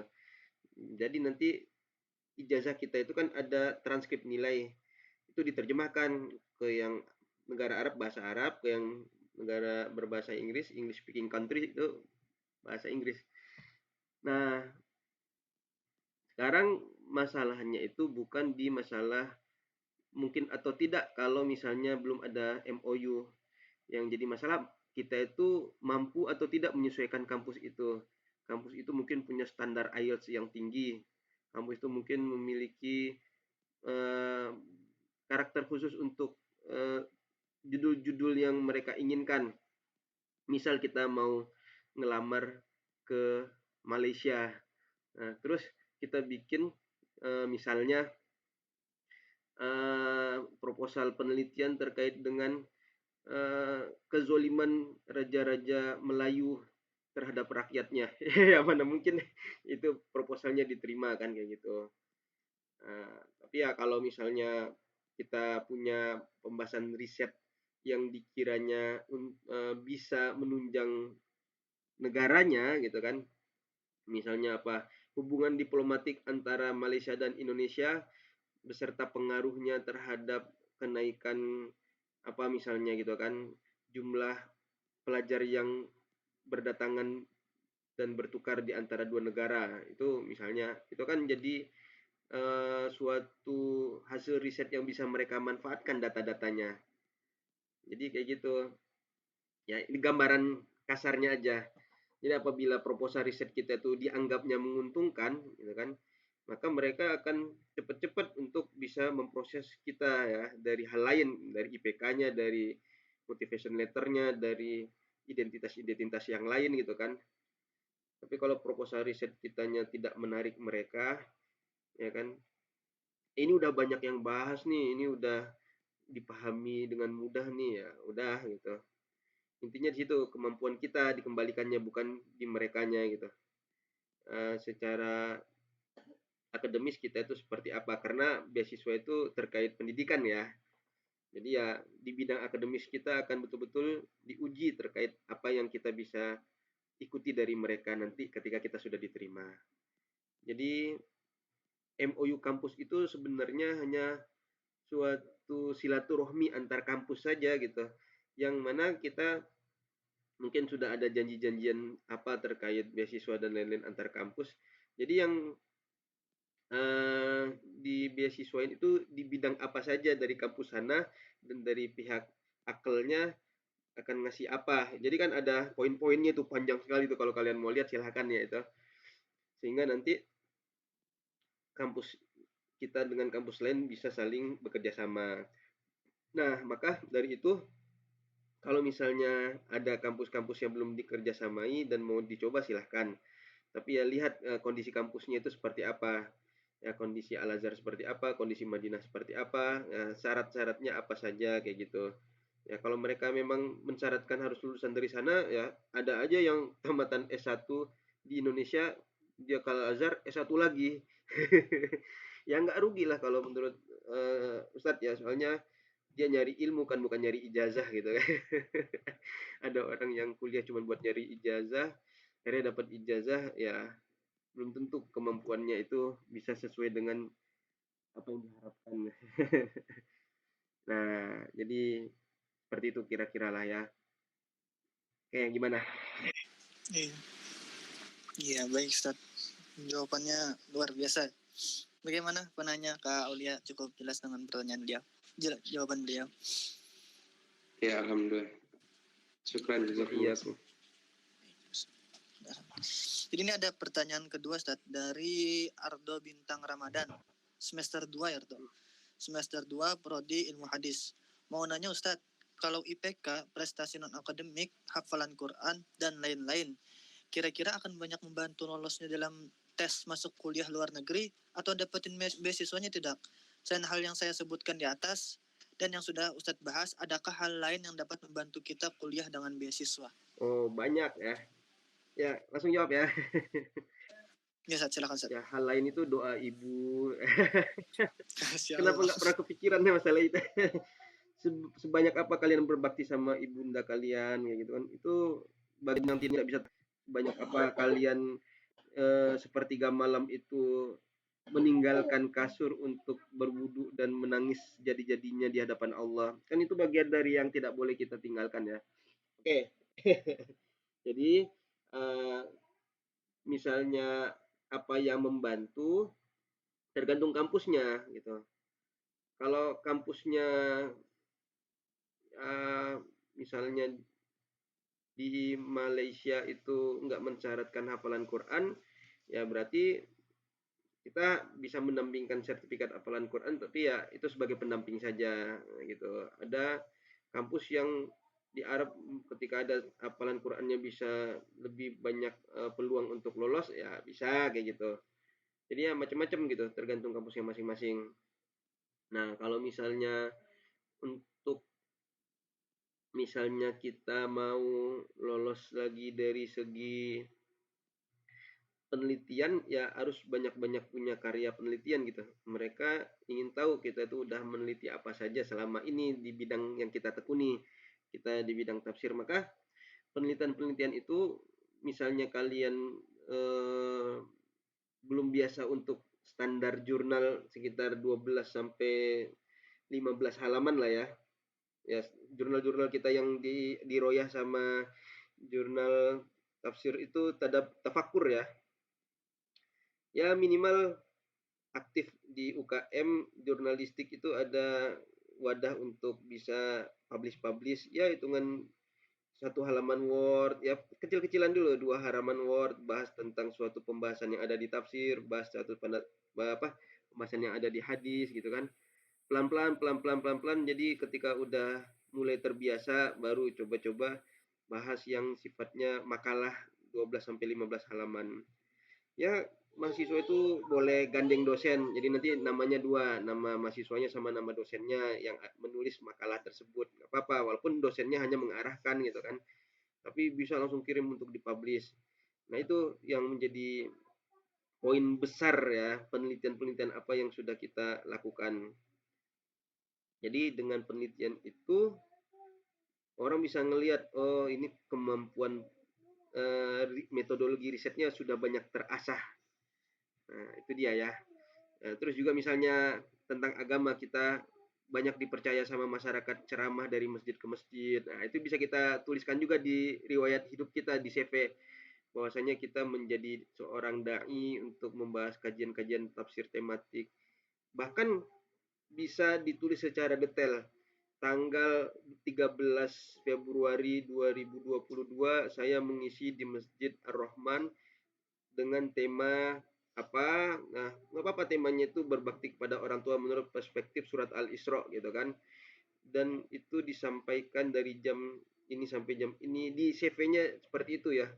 Soalnya Ustadz di Malang itu juga diajarkan tentang menulis CV, dikasih lihat Ustadz, ini CV saya kata dosennya. Itu beliau itu ketika udah selesai ngisi, beliau langsung ketik gitu. Beliau ngisinya dalam kesempatan apa, di mana dan lain-lain. Dan itu panjang banget itu beliau ngisi ini. Nah, itu sebagai pemateri. Nanti sebagai peserta beliau juga tulis, saya mengikuti seminar ini di sini di jam segini ya. Terus Itu juga menjadi bagian yang tidak terpisahkan dari riwayat hidup kita kan dalam hal keilmuan. Makanya itu juga dicantumkan secara detail. Dipanggil dari masjid ke masjid. Saya di Masjid Al-Mu'minun hari ini tanggal ini diminta untuk mengisi tema ini. Udah gitu. Jadi kelihatan nanti, oh ini ternyata keilmuannya diakui sama masyarakat. Oh ini ternyata keilmuannya dan lain sebagainya dan lain sebagainya. Oke, gitu ya. Silakan. Bagaimana Mas Ardo tentang pertanyaannya udah cukup jelas jawabannya? Jelas ya. Jelas. Mungkin yang saya ketahui juga ya Ustaz, di Universitas Madinah itu yang juga menjadi salah satu indikator pihak sana bisa menerima kita itu adalah surat rekomendasi dari ulama-ulama di Indonesia atau ulama yang terkenal, gitu ya Ustaz. Seperti misalkan kan kiai kita Ustadz Bakhtiar Nasir itu kan diangkat menjadi tahun 2015 kemarin ketua alumni Ikatan Universitas Madinah Indonesia. Seperti itu kan Ustadz. Jadi surat rekomendasi itu juga penting ya Ustadz. Nah itu belum disinggung tadi, makasih udah mengingatkan. Ya. Itu penting karena dengan rekomendasi itu pihak kampus merasa bahwa orang ini diridhoi sama yang memberikan rekomendasi gitu ya. Apalagi pihak kampus mengenal orang yang memberikan rekomendasi kepada pihak kampus kayak gitu. Ya ibaratnya ada orang mau belajar sama kita dan kita biayai dia, tapi kita nggak tahu latar belakang dia. Nah, tetapi ada teman kita yang ngasih tahu kita, ini saya titip ya buat kamu didik ya, dia orangnya bagus kok. Nah, pasti kita nyaman. Oh iya, makanya kalau kamu yang ngasih saran ya saya terima gitu. Nah, ibaratnya gitu ya perkenalannya, gitu. Baik Ustaz. Tadi ketua BEM kita Kak Furqon mau nanya Kak, silakan Kak. Bismillahirrahmanirrahim. Assalamualaikum warahmatullahi wabarakatuh. Waalaikumsalam warahmatullahi wabarakatuh.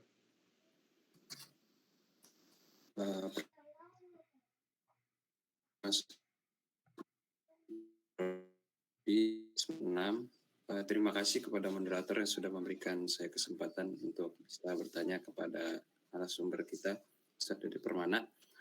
Jadi Ustadz, ada yang ingin ditanyakan Ustadz, bagaimana cara kita menyangkal stereotip bahwasannya yang kuliah di luar negeri itu jauh lebih baik daripada kuliah yang di dalam negeri atau yang di Indonesia sendiri.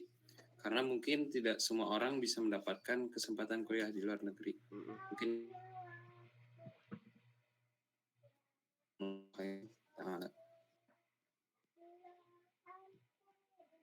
Ya, baik Ustaz, mungkin bisa langsung dijawab pertanyaan dari Kak Al-Furqon. Oke ya. Pertama untuk menghibur, ini kan kita ada dimensi akhlak, ada dimensi ilmu gitu ya. Untuk menghiburnya memang kita bisa katakan ada juga orang yang kuliah di luar negeri tapi mereka menyia-nyiakan waktunya. Di luar negeri itu banyak hiburan loh yang nggak ada di Indonesia gitu kan.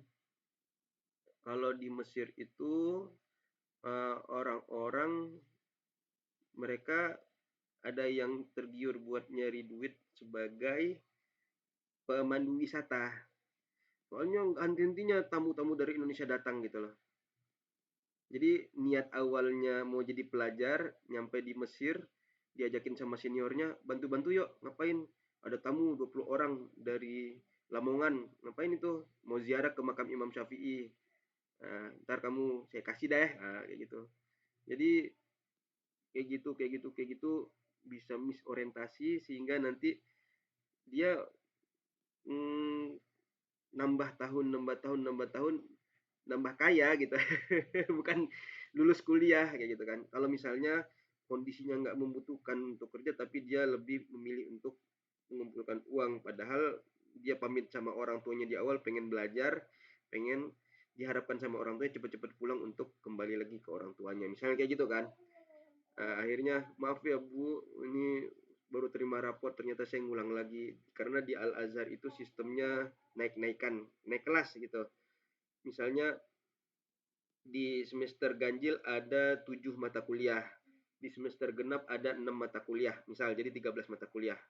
Di Al-Azhar itu hanya kasih toleransi 2 mata kuliah yang gagal. Gagal itu mungkin di bawah 60 nilainya ya. Jadi kalau kamu gagal di 3 mata kuliah, tahun depan itu kamu mengulang semester yang tahun yang itu dengan hanya mengikuti 3 mata kuliah saja. Kamu nggak bisa lanjut. Nah, jadi dia kayak tahun pertama, tahun kedua, tahun ketiga, tahun keempat. Jadi di tahun pertama dia gagal 2, masih bisa naik ke tahun kedua dengan membawa materi yang 2 tadi. Di tahun kedua dia gagal 3 mata kuliah, dia ulang lagi tahun kedua di tahun yang ketiga gitu. Di tahun ketiga dia masih tingkat 2. Jadi seperti itu ya. Jadi orang yang banyak absen kuliahnya belum bisa mengikuti mata kuliahnya ya karena ada kesibukan lain gitu kan. Karena dia sorenya futsalan, puas-puas sama temennya, malamnya dia nongkrong di kafe. Kafenya tuh luar biasa nyaman banget ya di Al-Azhar itu. Di Mesir suasana kafenya, suasana ngobrol sama teman-temannya, sibuk berorganisasi itu luar biasa ya. Gimana pengalaman dengan KBRI, gimana lobby-lobby dengan lembaga-lembaga di Mesir gitu kan, sibuk sana sibuk sini dan lain-lain. Nah, itu betul-betul bisa membuat terlena gitu ya. Ya ada tamu dari Indonesia yang sifatnya pejabat gitu kan, ketua lembaga-lembaga negara, ketua BNN, ketua BNPT, datang kayak gitu nggak habis-habis. Ada lagi syuting Ketika Cinta Bertasbih, kayak direkrut, ayo kerja. Pokoknya ya kalau misalnya nggak pinter-pinter nolak, ya sudah bisa kebablasan gitu kan. Nah makanya ada aja orang yang pergi ke luar negeri yang nggak sukses-sukses kayak gitu. Sebaliknya ada orang yang belajar di luar negeri dengan segala keterbatasan yang ada, dia betul-betul rajin, ya dia lebih sukses dari orang yang pergi ke luar negeri tapi nggak sungguh-sungguh gitu. Ya toh walaupun dia di dalam negeri masih ada Zoom seminar internasional, dia aktif ngikutin, kan sama aja seakan-akan dia lagi di luar negeri dengan syekh tersebut ya. Dia ke luar negeri kan berguru sama syekh yang ada di luar negeri kan kayak gitu kan. Nah ada juga orang yang kuliah di Al-Azhar itu ya dia hanya mengandalkan penjelasan dari temannya gitu, karena dia malas masuk kuliah ya kan. Dia lebih memilih bersenang-senang di sore harinya, olahraga puas-puas misalnya, malam harinya ngobrol-ngobrol. Jadi pas pagi hari itu ya lemes, pengen tidur dan lain-lain gitu sampai zuhur. Karena nggak ada yang ngatur. Al-Azhar itu tidak memberikan absen dalam perkuliahan, tapi yang jelas harus sukses dalam ujian kayak gitu dia ya. Ujiannya seperti itu. Sehingga orang yang nggak kuat prinsipnya ya bisa terombang-ambing ya. Banyak yang nggak bisa lulus tepat pada waktunya karena memang mereka belum memiliki itikat yang kuat ya, prinsip yang kuat. Belum lagi masalah lawan jenis. Nah itu di sana betul-betul tidak ada yang mengatur, karena ya bukan masalah ini ya, bukan masalah ilmunya ya, tapi aturan sanksi dan lain-lainnya ya itu udah berdasarkan apa yang ada di pemahaman dan di hati kita itu berinteraksi sama lawan jenis ya. Sehingga ya betul-betul ujiannya itu ya pinter-pinter lah ya kan. Alhamdulillah Ustadz selama S1 nggak pernah yang namanya pacaran dan lain-lain, jadi Ustadz nggak terlalu habis waktu Ustadz untuk seperti itu. Nah, ada temen Ustadz yang dari semester 1 itu ya udah jadian sampai akhir ya, dia ketinggalan 1 tahun ya.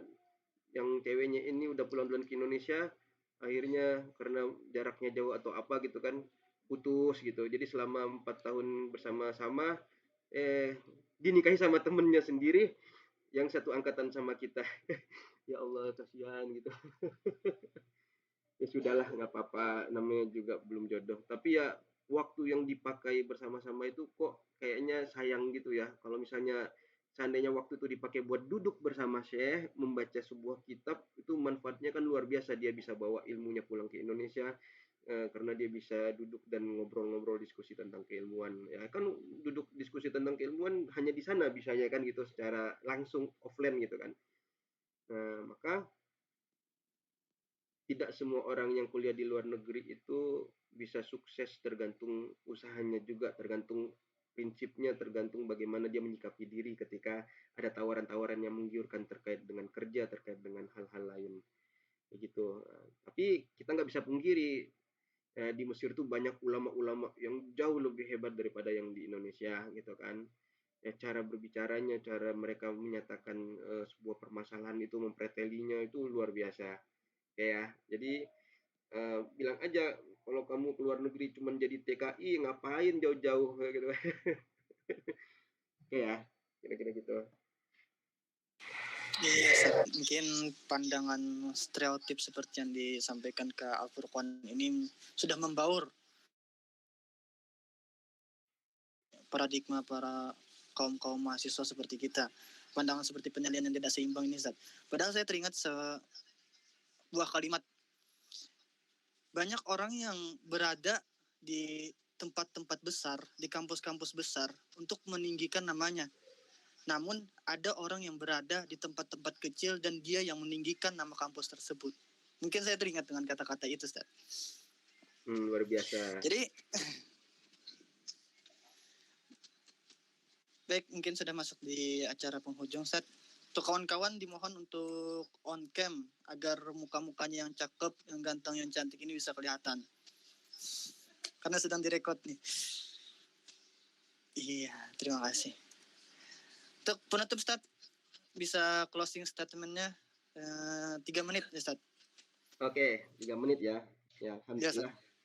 Alhamdulillahirabbil alamin, kita sudah banyak ngobrol-ngobrol terkait hal ini. Iya, betul ya.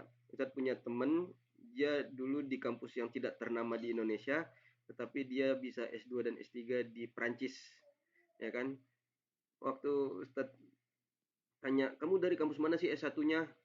Nggak ada namanya katanya. Oh gitu, ya maksudnya nggak terkenal, Eka Mulia atau apa gitu, kayak nama apotik.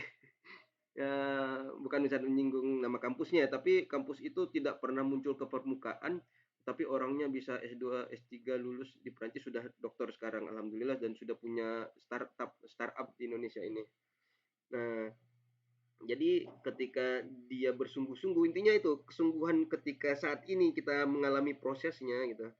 Ya kan, kita jangan menunggu nanti deh kalau udah sukses. Nah, bukan berarti kita baru sungguh-sungguh nanti kalau udah sukses, tapi saat ini yang kita sedang hadapi kita bisa proses dengan sungguh-sungguh, maka disitulah kita bisa mendapatkan manfaatnya nanti kayak gitu. Jadi baik kita itu kuliah rezekinya ada di dalam maupun di luar negeri, yang penting kita tujuannya ingin mengabdikan diri kepada Allah, ya gitu ya, bukan buat keren-kerenan saya mahasiswa luar negeri loh, bukan. Yang penting kita niatnya itu lillahi ta'ala, ya Allah, saya berniat meninggikan agamamu, saya berniat untuk berjuang di jalanmu, permudahlah saya, kalau jodoh saya adalah kuliah di luar negeri, maka bantulah saya untuk mendapatkan beasiswa dengan yang terbaik menurutmu. Udah gitu aja, kan simpel ya, kita punya istikharah dan lain-lain. Ya, Ustadz sendiri dulu udah nyaman kuliah di Indonesia sebenarnya S1 itu. Jadi dari lulus Gontor Ustadz dapat pengabdian di kampus ISIT yang sekarang Unida itu.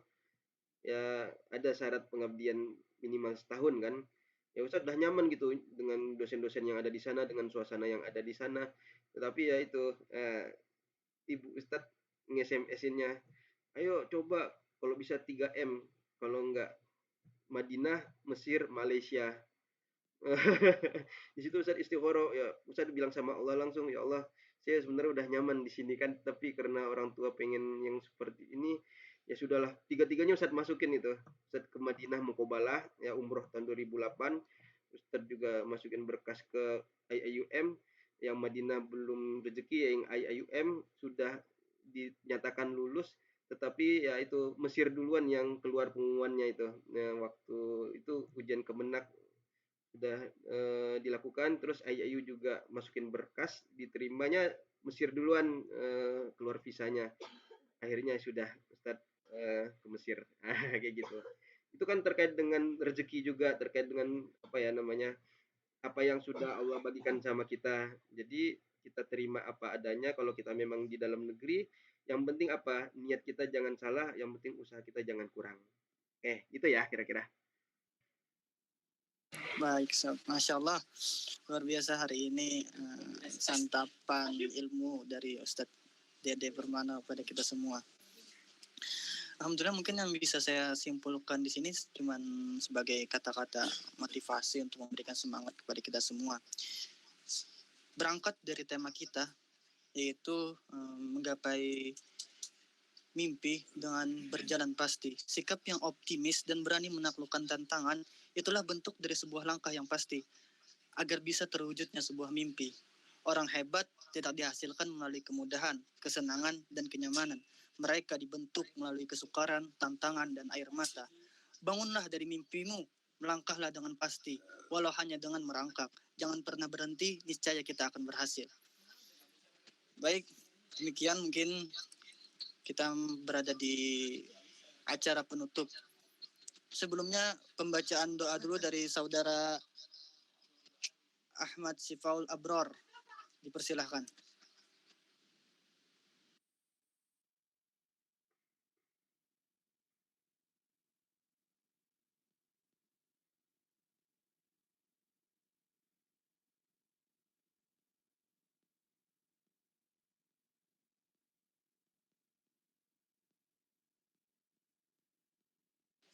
Afan, udah kedengaran?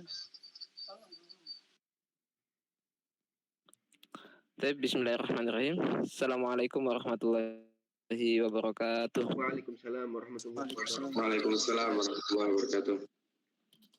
Baik, para hadirin yang berbahagia, sebelum kita tutup acara ini, marilah kita panjatkan doa bersama, marilah kita tundukkan kepala kita, marilah kita kosongkan pikiran kita dan pusatkan hati kita menghadap kepada Allah Subhanahu wa taala, dan semoga doa-doa yang kita lantunkan diterima di sisi Allah Subhanahu wa taala. Hayya nastaghfir salasa marat, astaghfirullahalazim, astaghfirullahalazim, astaghfirullahalazim. A'udzubillahi minasyaitonirrajim. Bismillahirrahmanirrahim. Alhamdulillahirabbil alamin, hamdan syakirin, hamdan na'imin, hamdan yuafi ni'amahu wa yukafi'u mazida. Ya Rabbana lakal hamdu kama yanbaghi li jalali wajhikal karimi wa azimi sultanik. Allahumma salli ala Muhammad wa ala ali Muhammad. Allahumma rabbana taqabbal minna salatana wa siyamana wa ruku'ana wa sujudana wa qu'udana wa tadarru'ana wa takhassu'ana wa ta'abbudana wa tamim taqsirana ya Allah ya Rabbal alamin. Allahumma a'inna ala dzikrika wa syukrika wa husni ibadatik. Rabbana zalamna anfusana wa illam taghfir lana wa tarhamna lanakunanna minal khasirin. Rabbana la tu'akhidna in nasina aw akhtana. Rabbana wa la tahmil alaina isran kama hamaltahu alal ladina min qablina. Rabbana wa la tuhammilna ma la taqata lana bih wa'fu anna waghfir lana warhamna anta maulana fansurna 'alal qaumil kafirin. Allahumma inna nas'aluka salamatan fid dini wa afiyata fil jasad wa ziyadatan fil ilmi wa barakatan fil rizqi wa taubatan qablal maut wa rahmatan indal maut wa maghfiratan ba'dal maut. Allahumma hawwin 'alaina fi sakaratil maut wan najata minan nar wal afwa indal hisab. Rabbana la tuzigh qulubana ba'da idh hadaitana wa hab lana min ladunka rahmah innaka antal wahhab. Rabbana ja'alna muqimas shalah wa min dzurriyyatina. Rabbana wa taqabbal du'a wa adkhilnal jannata ma'al abrar. Ya Aziz ya Ghaffar ya Rabbal alamin.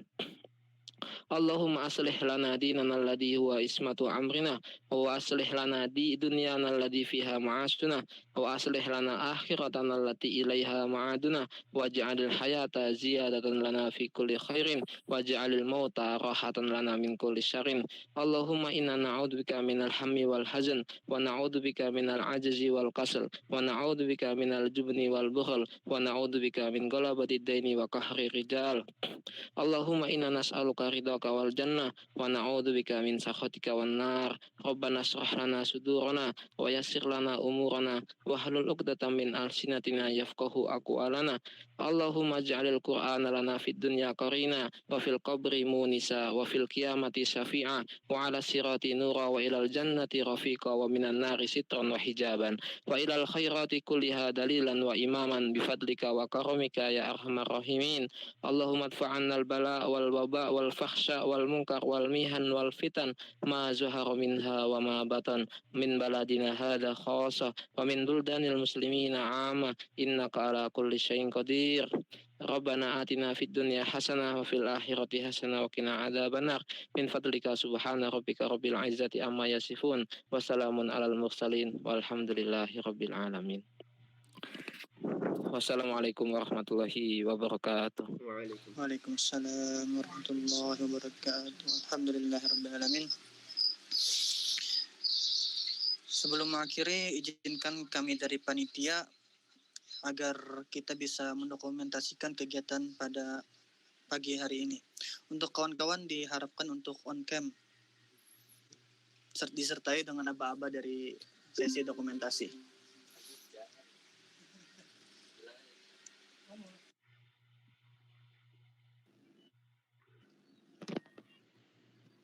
Silakan teman-teman yang belum on cam.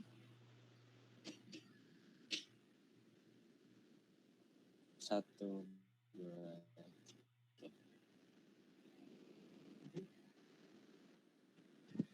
satu, dua, tiga.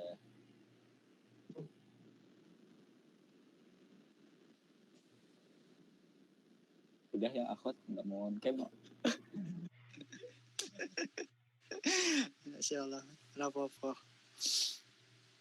Baik, penutup, terima kasih kepada narasumber Ustadz Dede Permana yang telah banyak sekali memberikan kami ilmu-ilmu.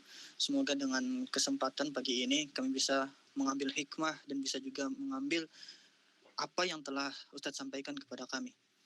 Saya mewakili panitia yang bertugas menyampaikan permohonan maaf kepada para peserta jika banyak terdapat kekurangan-kekurangan pada acara hari ini. Akhir kata, subhanakallahumma bihamdika asyhadu an la ilaha illa anta astaghfiruka wa atubu ilaik. Assalamualaikum warahmatullahi wabarakatuh. Waalaikumsalam. Waalaikumsalam warahmatullahi wabarakatuh. Syukran jazakumullah khairan Ustaz. Iyyakum jami'an. Ya sukses ya. Selalu adakan acara-acara terbaik insyaallah di akhir-akhir masa pengurusan ini.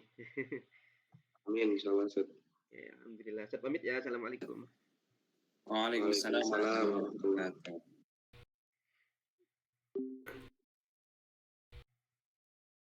Benar.